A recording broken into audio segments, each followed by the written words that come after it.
fit, and strong all of my life. I'm healthy, fit, strong all of my life. Healthy, fit, strong all of my life. I'm healthy, fit, strong all of my life. Boom. I always say my goals when I'm exercising, so I'm going to ask you a really personal question. What do you want? How do you want to live your life? And why do you want it? And the 4 questions that are very personal, and I'm going to ask them because they're things that if you focus on them every single day, is it possible that you could make them happen? So do you want to be healthy, fit and strong? Do you want to be lean? Do you want to be energetic? Do you want to perform at your best every single day? Do you want to be mentally fit and strong? Your physical and mental body and brain, how do you want to live your life? Do you want to have a career or business that you love if you haven't got one already? Or are you going to get stuck in a lousy, stinking, rotten job for the rest of your life? I think it's a really important question. The way you earn money, you're going to do it because you love it. And the question that's really important, if wherever you're working at the moment or the business that you have, if you stopped earning money from that, if they stopped paying you, would you still go? And if the answer is no, it means you could possibly be doing it for the money, not because you love it. 3rd question, do you want to be financially free? Or are you going to struggle for money for all of your life? Have to ask for the government for money, your family for money, wonder where the next dollar is going to come from, even asking the bank for money. Wouldn't it be nice to be financially free so that you are independent of other people when it comes to money?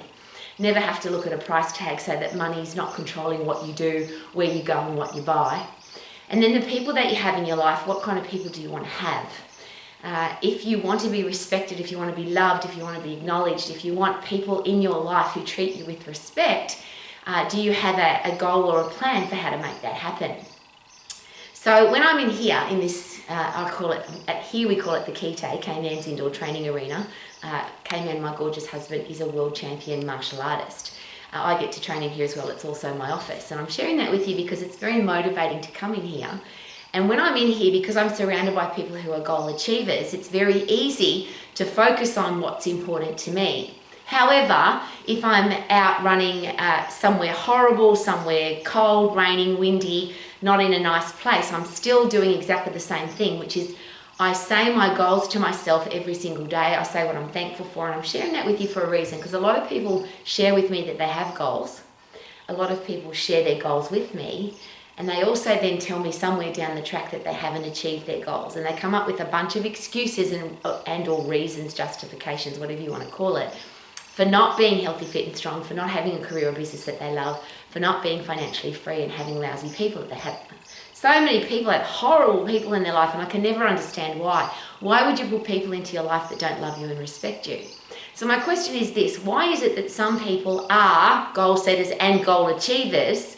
Some people are goal setters and never achieve their goals. Some people are goal setters and achieve their goals some of the times in a small amount. And some people just, nothing ever happens in their life. They're just existing through life. Now, we can all live exactly the way we want to. I get that. But if you're the person that wants to be healthy, fit and strong, you want to have a career or business that you love, you want to be financially free, and you want to have great people in your life, and you haven't yet, then is there a solution? Is there a plan? Is there a foolproof plan? And I'm standing here in a very personal situation. Obviously, I'm in my home, but I'm sharing with you that my goal setting and goal achieving has been the reason for my existence, my whole life. And the only reason I've achieved goals is because I set goals in the first place. Then I made a plan to make them happen. They didn't just fall out of the sky in a pretty pink box. So if you're expecting life to treat you beautifully, or if you're expecting to achieve something without putting in an action plan, without having self-discipline, self-motivation, self-education, self-respect, then it probably won't happen for you. But there are a few things that I think people might get a little bit confused with. So the first one, of course, is people set a New Year's resolution. It's the start of the year. This is what my year's going to look like. But that year has 365 days in that 1 year. But what about next year and the year after and the year after? So I'll use health and fitness as an example. I set a goal at 13 years of age that I was going to be healthy, fit, strong, lean, energetic for the rest of my life. Not for this year, not for 6 weeks, not for a 12-week challenge, for the rest of my life. So that had to give me a headspace at 13 What am I going to do every single day of every 365 days of every year to make sure that when I was an old lady like I am now, that I would be healthy, fit and strong. Now, I never dreamt when I started setting goals at 13 that I would be this strong, this healthy, this energetic and be able to perform at my best as an old lady. But because I set the goal and made a plan for it for my whole life, it certainly has worked out very beautifully for me. And I'm sharing that with you because I'm not some special unicorn guru person. I just decided that I was going to be healthy, fit and strong, and I wasn't going to miss a day of exercise, and I haven't since I was 13. Some people think that's a little bit fanatical and a bit weird, but I haven't missed a day of brushing my teeth. I haven't missed a day of having a shower. I haven't missed a day of eating food. I haven't missed a day of wearing clothes. So to me, exercise just becomes a normal part of my life, because I want that to be my life. I want to be a healthy, fit, strong human being. So there's my question. If you're setting New Year's resolutions, is it possible that you're putting into your brain space, it's just for this year? If you go on a 12-week challenge, is it possible that it's just for that 12 weeks? And I share that very with disappointment in my voice, because so many people put so much effort into a challenge period. I'm going to diet for 10 weeks, or I'm going to go to the gym and go on a challenge to win a car for 16 weeks, or I'm going to do something for a short period of time. Well, could that be the challenge, that it's not a lifetime goal? And if it's not a lifetime goal, is it possible that it's not going to happen for you for a lifetime? So rather than a New Year's resolution or a birthday resolution or a Monday morning resolution, I can't even say Monday, it doesn't come out of my mouth well. Magical Day Monday morning, surely that day is going to be no different than a Thankful Day Thursday or a Super Day Saturday or your birthday or Valentine's Day or Christmas Day or any other day of the year. Shouldn't every day be awesome? And if you want to live your life as every day awesome, then is it possible that we need to relive what we want to do tomorrow every single day? So when I say I set goals, I set short-term daily goals, probably called a to-do list. There's some things that's probably at our house or at the Max Colleges, we call it a toothbrush list. You shouldn't have to put on your list that you're going to brush your teeth every day. That shouldn't be something that you need to write down. And that's why exercise for me is just a normal part of life. I don't have to set a goal to be healthy, fit and strong anymore, because it's a normal part of my life. I never miss, like I never miss brushing my teeth. I never miss breathing air. It's the same thing for me. And I'm sharing that with you because so many people say to me, oh, Rowie, you're so lucky because you're an old lady and you're healthy, fit and strong. Well, luck's got nothing to do with it. I'm healthy, fit and strong because I choose to be. Your career path, your business, your financial situation, they're usually interlocked. They don't happen just automatically. And a lot of people, unfortunately, get stuck into an automatic situation. Somebody offers them a job, they take the job and they get stuck there for a really long time. Or they need to earn money, so they take any job and they get stuck there for a really long time. Or they keep swapping jobs because they're not doing what they're passionate about. Well, how about we take a step backwards, and I'm going to ask the question, what do you want to do? When your eyes flutter open in the morning, what's going to get you up? What's going to excite you? What's going to light you up to want to go? Not for the money. If you're doing it for the money, is it possible that if the money stops, you won't do it anymore? Of course.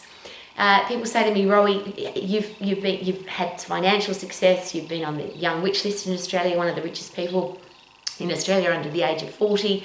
You've had financial success. How did you make that happen? I never thought about the money. I've never focused on the money. I never even know what's in the bank account. The only thing I've ever focused on is doing what I love, getting better at it, and aiming to add massive value to people's lives. And that's if you ask that question every day of the career path that you've chosen or the business that you've chosen, do I love this? Am I passionate about it?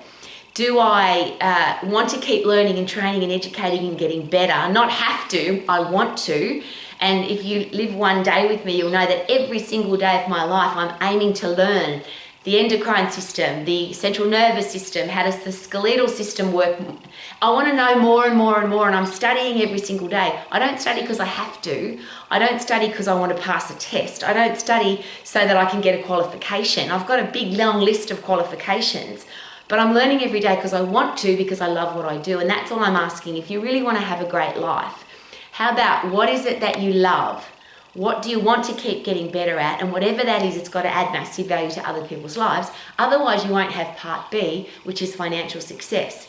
If you put those three things together though, do what you love, keep getting better at it and add massive value to people's lives, you will have financial success. You won't have to focus on the money. And I'm sure you've been in a situation where you've been with somebody who's trying to sell you something or get involved with you in a business format or a product or a service, and you know they're doing it for the money, and it's really uncomfortable. You feel like this person needs me to buy this so they can pay their electricity bill, or they're doing this because they just want the money. It's not because they believe in their product. And of course that never works. People ask me, how do you become good at sales? The sales process is very simple. Have a product or service that you're really passionate about that's going to add massive value to people's lives, and it's something that you really love, and then you won't have to sell anything to anybody. They'll want to buy it from you because it's going to add massive value to their lives. And that's why for me, the exercise profession has been so exciting, because if you find out what people want, I want to be healthy, I want to be fit, I want to be strong, I want to have a stack of energy, I want to be able to live my life to the max, then I have a product or service. If you're an exercise professional like me, you have a product or service that will give that to people. It's the ultimate pill. If we could bottle up being healthy, fit and strong or exercise into a pill, it would be the highest selling pharmaceutical in the world. Because what exercise does for people, it can't be reproduced any other way.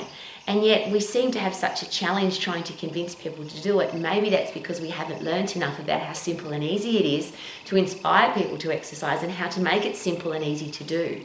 And if you love what you do, you'll keep getting better at it. So you'll learn your anatomy, you'll learn your physiology, you'll learn how to make exercise programming simple and safe and effective, so that people will want to buy it from you. You won't have to sell yourself as an exercise professional. At the peak of my career, when I was managing health clubs, I had 64 clients every week. And the reason I share that very specifically is that was the number of sessions I had available. I had 64 and I was constantly booked out. I taught 15 group exercise classes every week, and I managed a health club, and I did that all over the world, that exact number. And the reason that's such a specific number is I worked out there's 168 hours in a week. These are the hours that I'm not available to train people, not available to invest time into my business, not available to teach classes. And of course you have to come first. If you're not looking after yourself, you can't look after other people. And that exact number of 15 classes, 64 clients, and being able to run a profitable business was something I did for a very long time in multiple countries. And that was a very successful system for me. And I'm sharing that with you because if you've got a goal, you've got to have a plan and a system to make it happen. It doesn't just fall out of the sky in a pretty pink box. So I'm going to wrap that up in a very simple process. What do you want? Why do you want it? Not, I need to make money. And if that's the reason that you're working, then perhaps work for a financial institution, work for a bank, go and work at the tax department. If money excites you, then go where the money is.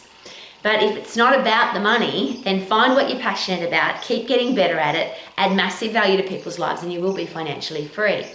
And the beautiful thing about doing what you love, being healthy, fit and strong, is you'll have self-respect, self-love, self-appreciation, self-acknowledgement, whatever you want to call it. You'll have a high self-esteem and you'll really like who you are, which means you'll then also attract great people into your life. You won't have to go searching for a partner. That's called stalking. You will attract beautiful people into your life because powerful, passionate, strong, gorgeous people are attracted to that as well. Gorgeous, powerful, passionate, healthy, fit, strong people are not attracted to lazy people who don't have goals and dreams. So if you want great people in your life, you have to be a great person. That's got to make sense, doesn't it? But the beautiful thing about this, the people part, is that if you love who you are and you have self-respect, the people that come into your life, they add value to your life, but you don't need to have them. You love being by yourself. You appreciate you as a person. You're best friends with yourself. You can go to the movies with yourself. You can take yourself out for dinner. You can take yourself on holidays because you don't need to have people in your life. It's nice to have them, but you don't need them. So how do you achieve your goals? What do you want? Why do you want it? Have a plan and then make sure that you focus on it every single day. And I'll share that again. Every single day, I say every single one of my goals, and I do it while I'm exercising. And I say each one of them 11 times, and that's because I like uneven numbers. You might pick 10 or 7 or 13, doesn't matter. But every single one of my goals, I say each one 11 times every day, and I do that while I'm exercising. So if I'm boxing, there's 11 things that I say something 11 times. If I'm sprinting on the spot, I'll say something 11 times. I do that because I want my brain to be constantly focused on what's important to me. I don't want other people to hijack my brain space. I don't let anybody live rent-free in my head. I'm totally focused on what's important to me and how can I make it happen. And because I do that, I'm then able to go and help other people to do the same. And that's why I'm here for every day. Can you be healthy, fit, strong, energetic, lean for the rest of your life? Yes. Can you have a career or business that you love? Yes. Can you be financially free? Yes. And can you choose to only have great people in your life? And can you love who you are and have great self-esteem? Yes. But again, at the risk of repeating myself, they don't fall out of the sky in a pretty pink box. You have to tell your brain what you want, why you want it, when you want it, why it's important to you, and then these 4 questions that I always ask. What do you stand for? What are your core values? What do you believe in? What would you die for? Those things are my driving force. And we only just had this conversation again today. I know, and I live with it, my gorgeous husband's exactly the same. If somebody came to us and said, here's $1 billion to promote this product or service, and we didn't believe in it, we wouldn't do it. We can't be bought. And I share that with you very passionately and very openly, because if you're doing a job for the money, is it possible that you're being bought? One of the biggest ways to keep somebody locked in a job is to give them more money. So if your boss wants to keep you and you're in a job that you don't like and you go and quit, they will offer you more money because they want to keep you, which is a great compliment, but it also means that you are still in a jail cell, because if you're doing it for the money and not doing it because you love it, then life could become very regretful. And that's the thing that I don't wish for anybody. When you're as old as me and you look back over your life, I'd love you to be able to say, I have no regrets. There's no could'ves, would've, should'ves. I just did the things that I wanted to do. I didn't do the things I didn't want to do. I lived my life doing what I love, doing what I'm passionate about, wanting to learn and train and educate and get better, wanting to add massive value to people's lives. This is what I stand for. These are my core values. This is what I believe in. And this is what I would die for. No regrets. And when I die, and we're all going to die, wouldn't it be nice to say, I lived my life to the max? Be a goal achiever, not just a goal setter. And if you set a goal, make sure you've got a plan to make it happen. Could that be a good idea?